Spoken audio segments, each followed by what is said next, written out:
Welcome back to the channel everyone. आज हम देखेंगे section 11 subsection 2। Section 11 subsection 2 of income tax क्या कहता है कि कोई भी इनकम अगर आपने एक्यूमुलेट कर ली स्पेसिफिक पर्पस के लिए, एक स्पेसिफिक पर्पस के लिए अगर आपने अपनी इनकम अलग रख ली है, वो पैसा आपने खर्च नहीं किया है, तो उसकी एग्जम्पशन आपको मिलेगी या नहीं मिलेगी, और मिलेगी तो किन कंडीशंस के बेस पे मिलेगी। देखिए, सबसे पहला मैंने आपको बता दिया था कि 85% इनकम का खर्च होना बहुत ज्यादा जरूरी है, अप्लाइड होना बहुत ज्यादा जरूरी है। बट इन केस अगर आप 85% इनकम को अप्लाइड नहीं कर पाए तो क्या होगा। देखिए, आपने अगर कुछ एक इनकम को अलग से एक्यूमुलेट करके रख लिया है और उसको अप्लाई नहीं किया है, तो वो हम आपकी इनकम में इंक्लूड नहीं करेंगे। लेकिन कुछ एक कंडीशंस आपको दी गई हैं जिनका सेटिस्फाइड होना जरूरी है। फिर से मेरी बात सुनिए, 85% इनकम का अप्लाइड होना जरूरी था, ठीक है, लेकिन किसी भी रीजन की वजह से आप उस 85% को अप्लाइड नहीं कर पाए।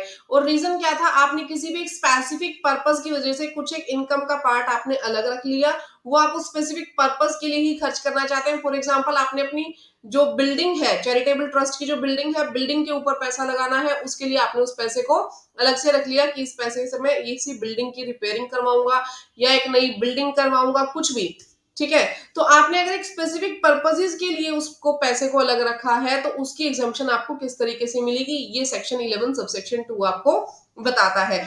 सबसे पहली कंडीशन की हम बात करें तो आपको एओ को एक स्टेटमेंट लिख करके देनी है। जो भी असेसिंग ऑफिसर है, असेसिंग ऑफिसर को एक स्टेटमेंट लिख करके दोगे कि किस पर्पस के लिए आपने ये पैसा अलग रखा है और कितने टाइम पीरियड के लिए आपने इस इनकम को एक्यूमुलेट करके रखा है। मेरी बात समझ में आ गई। मैक्सिमम 5 साल का टाइम पीरियड होता है, बाकी आप 2 3 4 उससे मिनिमम जितना भी एओ को बताना चाहें बता सकते हैं, लेकिन 5 साल से ज्यादा उसको एक्यूमुलेट आप नहीं कर सकते। ध्यान रखिएगा, एओ को स्टेटमेंट दीजिए, उसमें लिख के दीजिए कितने टाइम पीरियड के लिए पैसा अलग से रख रहे हैं, किस पर्पस के लिए पैसा अलग से रख रहे हैं, but time period should not be more than 5 years। आगे हम देखें, जो मनी है, मनी आपने डिपॉजिट करनी है सेक्शन 11 सबसेक्शन 5 की मोड में। अब ये मैं आपको लास्ट लेक्चर में भी बता चुकी हूँ, सेक्शन 11 सबसेक्शन 5 यानी कि सेफ इन्वेस्टमेंट मोड में आपने ये पैसा अपना अलग से रख देना है। जो मनी है, मनी आप किसी भी अदर ट्रस्ट को डोनेट नहीं करेंगे। Money should not be donated to any other trust, other किसी भी ट्रस्ट को आपने इस पैसे को डोनेट नहीं करना है। आगे इसमें एक चीज मैं और बता दूं, जब आप ये कैलकुलेट करेंगे 5 साल का टाइम पीरियड, तो इसके अंदर अगर कोई भी ऐसा केस चल रहा है, कोर्ट का कोई ऑर्डर नहीं आया, उस वजह से आपको डिले हो गया इस पैसे को खर्च करने में, तो वो मैं इंक्लूड नहीं करूंगी बीच में, ठीक है।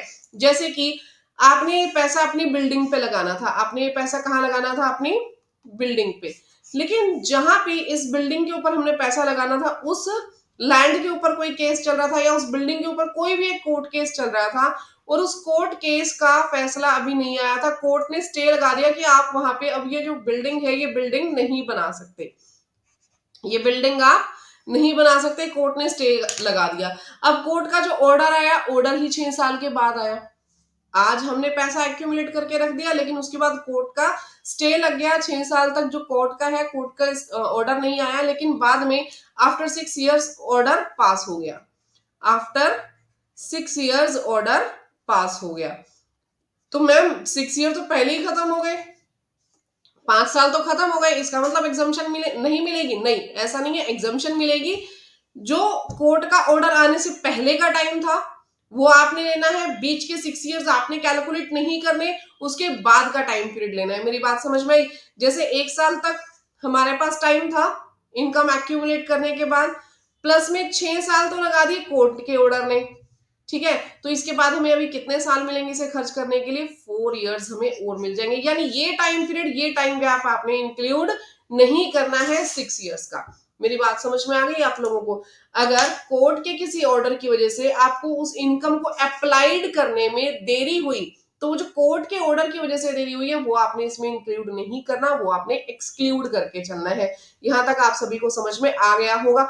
आगे हम देखें, ये जो एग्जम्पशन हमने ली, ठीक है, उसमें मैंने बताया एओ को आपने स्टेटमेंट देनी है, तो एओ को स्टेटमेंट देने का भी एक टाइम पीरियड होता है, जो सेक्शन 113 सबसेक्शन 9 में बताया गया है। कितना टाइम पीरियड होता है आपके पास? जो आपने स्टेटमेंट दी है एओ को, वो फाइल्ड होनी चाहिए up to the date of return of income.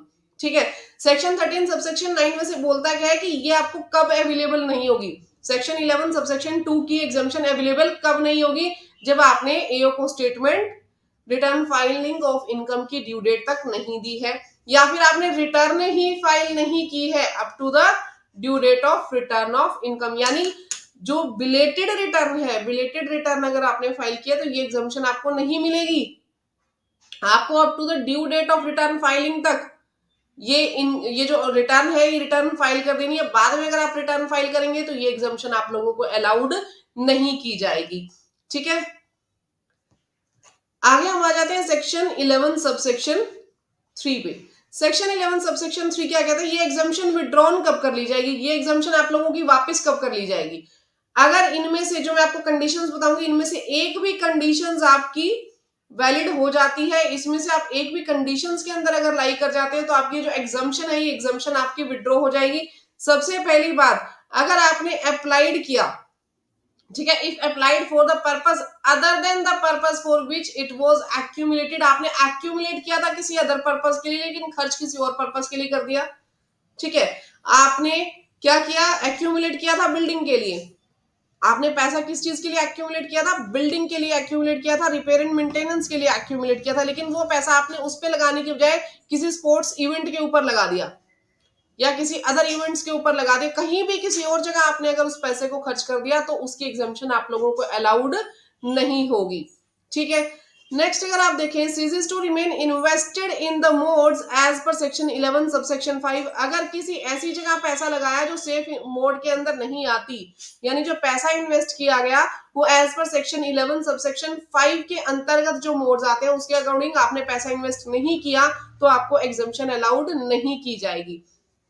Next आप देखेंगे, अगर स्पेसिफिक टाइम के अंदर आपने नहीं की, आपने एओ से टाइम मांगा 4 सालों का और 4 सालों के अंदर आपने वो पैसा खर्च नहीं किया, ठीक है, मैक्सिमम मैंने बताया था 5 साल का टाइम है, अगर इतने टाइम पीरियड में वो पैसा खर्च नहीं किया तो एग्जाम्पशन अलाउड नहीं होगी।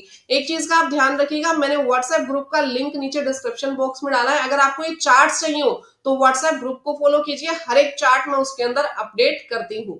ठीक है, आपको सभी चार्ट्स की कॉपीज वहां से मिल जाएंगी। नेक्स्ट हम देखेंगे, अगर डोनेट कर दिया तो टू एनी ट्रस्ट, किसी भी ट्रस्ट को आपने पैसा डोनेट कर दिया तो जिस ईयर में इसको डोनेट किया उस ईयर के अंदर आपको इसके ये टैक्सेबल हो जाएगी इनकम, इसके ऊपर आपको टैक्स देना पड़ेगा। क्लियर। नेक्स्ट हम देखेंगे टैक्स कितना लगेगा जी, 115 बीबीआई के तहत आपको 30% का टैक्स इसके अंदर लगेगा, 30% टैक्सेबल इनकम आपकी ये हो जाएगी। क्लियर। 1 लाख का आपने डोनेट कर दिया तो 1 लाख के ऊपर 30% फ्लैट रेट से आपको टैक्स पे करना पड़ेगा, इस बात को आपको ध्यान रखना है। जैसे अब जिस साल में यहाँ पे मैं सेक्शन 11 सबसेक्शन 2 के बी क्लोज की बात करूं तो यहाँ पे सेक्शन 11 सबसेक्शन 5 के अलावा आपने किसी अदर मोड में पैसा डाल दिया तो जिस साल में डालेंगे, यानी जिस साल में आपने उस पैसे को ट्रांसफर किया अदर मोड के अंदर तो उसी साल में उसके ऊपर टैक्सेबिलिटी आ जाएगी। जिस साल में आपने पैसा यूटिलाइज नहीं किया, जो आपका एंडिंग ईयर था, उस एंडिंग ईयर में भी आपने पैसा यूटिलाइज नहीं किया तो नेक्स्ट ईयर तो फॉरवर्ड हो नहीं सकता, उस साल के अंदर उसके ऊपर टैक्स लग जाएगा। यानी जिस साल एग्जाम्पशन विड्रॉन हुई उस पैसे से उसी साल में उस पैसे को हम टैक्सेबल करवा देंगे और 30% फ्लैट रेट से ये जो पैसा है ये आपका टैक्सेबल हो जाएगा।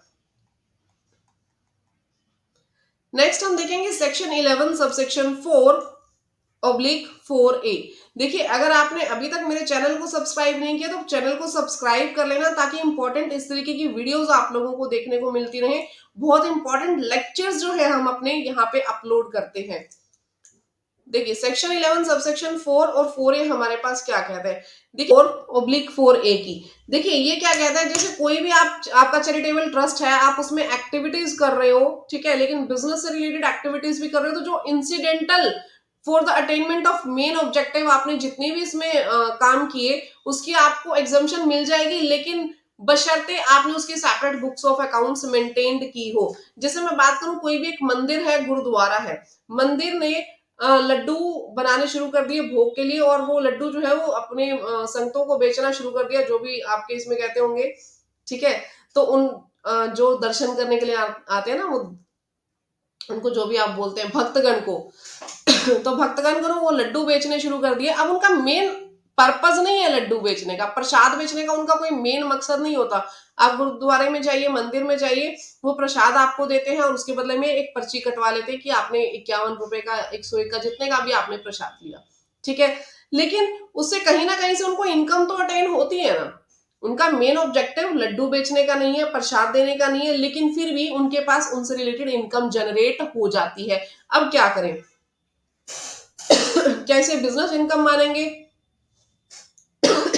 या फिर इसे भी हम इसको इसकी भी हमें छूट मिल जाएगी? देखिए, अगर आपने उसके separate books of accounts maintain किए हैं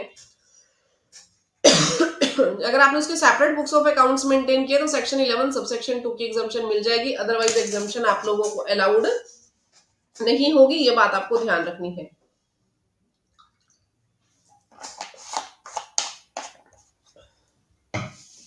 नेक्स्ट अगर हम देखें, अगर एओ को कोई भी कंसील्ड इनकम मिल जाती है, कोई भी कंसील्ड इनकम अगर एओ को मिली जिसकी आपने एग्जाम्पशन ले रखी है, तो वो एग्जाम्पशन विड्रॉन हो जाएगी। और अगर अभी तक आपने एग्जाम्पशन नहीं ली है तो वो एग्जाम्पशन आपको मिलेगी भी नहीं, ठीक है। कोई भी कंसील्ड इनकम का अगर आपको पता चल जाता है, एओ को पता चल जाता है आपके ट्रस्ट से रिलेटेड, तो सेक्शन 11 सबसेक्शन 1 और सेक्शन 11 सबसेक्शन 2 की जो एग्जाम्पशंस है वो एग्जाम्पशन विड्रॉन कर ली जाएंगी, खत्म हो जाएंगी, ठीक है जी। तो ये हमारे पास सेक्शन 11 सबसेक्शन 4 तक हमारी आज की वीडियो थी। कल हम देखेंगे section 11 subsection 5। Thank you. Bye bye. Take care, everyone.